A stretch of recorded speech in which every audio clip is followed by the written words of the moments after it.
either peace or happiness. Let it unfold you. When I was a young man, I felt that these things were dumb, unsophisticated. I had bad blood, a twisted mind, a precarious upbringing. I was hard as granite. I leered at the sun.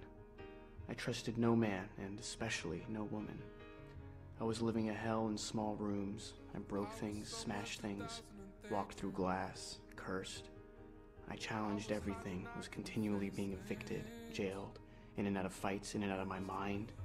Women were something to screw and rail at. I had no male friends. I changed jobs and cities.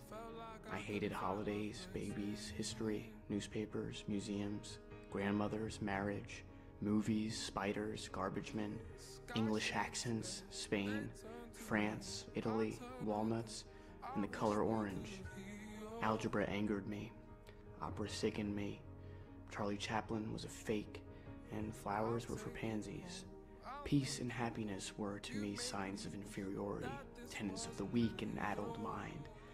But as I went on with my alley fights, my suicidal years, my passage through any number of women, it gradually began to occur to me that I wasn't different from the others. I was the same.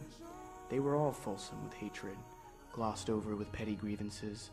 The men I fought in alleys had hearts of stone. Everybody was nudging, inching, cheating for some insignificant advantage. The lie was the weapon, and the plot was empty. Darkness was the dictator.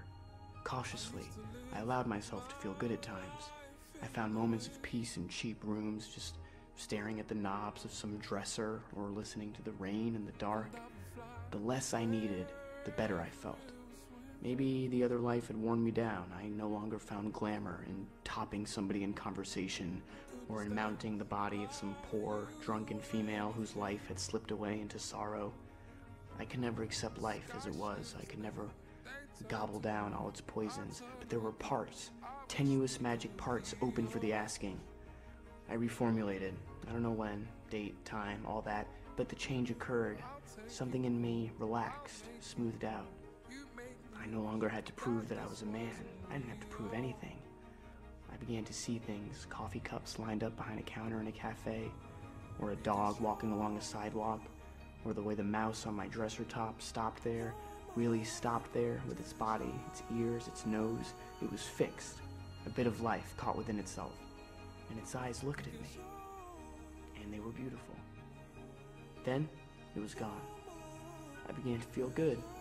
I began to feel good in the worst situations, and there were plenty of those. Like, say, the boss behind his desk. He's going to have to fire me. I've missed too many days. He's dressed in a suit, necktie, glasses. He says, "I'm going to have to let you go." It's all right, I tell him. He must do what he must do. He has a wife, a house, children, expenses, was probably a girlfriend. I'm sorry for him. He's caught. I walk out into the blazing sunshine. The whole day is mine, temporarily, anyhow. The whole world is at the throat of the world. Everybody feels angry, shortchanged, cheated. Everybody is despondent, disillusioned. I welcome shots of peace, tattered shards of happiness. I embrace that stuff like the hottest number, like high heels, breasts, singing, the works. Don't get me wrong, there is such a thing as cockeyed optimism that overlooks all basic problems just for the sake of itself. This is a shield and a sickness. The knife got near my throat again. I almost turned on the gas, again. But when the good moments arrived again, I didn't fight them off like an alley adversary. I let them take me.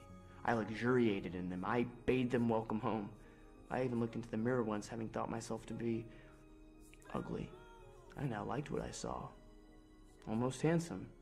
Yes, a bit ripped and ragged. Scars, lumps, odd turns, but all in all, not too bad. Almost handsome.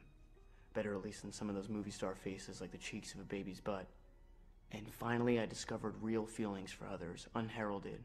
Like lately, like this morning, as I was leaving for the track, I saw my wife in bed. Just the shape of her head there, covers, pulled high, just the shape of her head, there. Not forgetting centuries of the living and the dead and the dying, the pyramids, Mozart dead, but his music still there in the room, weeds growing, the earth turning, the tote board waiting for me. I saw the shape of my wife's head. She's so still. I ached for her life, just being there under the covers. I Kissed her on the forehead, got down the stairway, got outside, got into my marvelous car, fixed the seatbelt, backed out the drive, feeling warm to the fingertips, down to my foot on the gas pedal. I entered the world once more, drove down the hill, past the houses full and empty of people. I saw the mailman, honked. He waved back at me.